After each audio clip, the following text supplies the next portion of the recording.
Top health experts in the United States had a blunt warning today about reopening their economy too quickly. The Trump administration is eager to get America back to work as it deals with record unemployment. But with no vaccine or treatment, top doctors say rushing things could cause needless suffering and even death. Katie Simpson reports.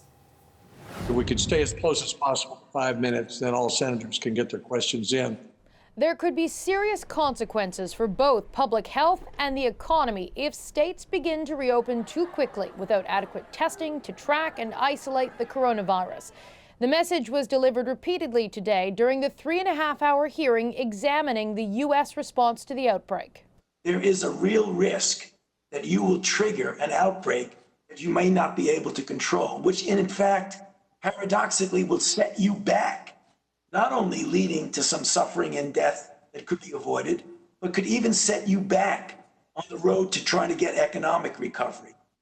Rapid, extensive, and widely available timely testing is essential for reopening America. The high-profile session took place amid strict physical distancing rules. A handful of senators actually sat in the room while everyone else joined by video link. Dr. Anthony Fauci, the top doctor on the White House coronavirus task force, says it's his belief the actual number of COVID-19 deaths is likely higher than the 80,000 already recorded, since it's likely some deaths have not been accounted for.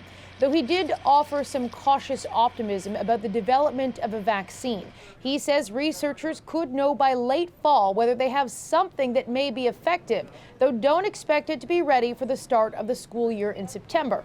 That triggered a heated exchange with Republican Senator Rand Paul. You know, the mortality between 0 and 18 in the New York data approaches 0. It's not going to be absolutely 0, but it almost approaches 0. And I think the one-size-fits-all that we're going to have a national strategy and nobody's going to go to school is kind of ridiculous. I think we better be careful if we are not cavalier in thinking that children are completely immune to the deleterious effects. Democrats and Republicans said today testing is the only way to really get a handle on the outbreak. The Trump administration is promising to have 40 to 50 million tests available per month by September. While capabilities have been expanded in the U.S., the Trump administration has broken most of its testing-related promises.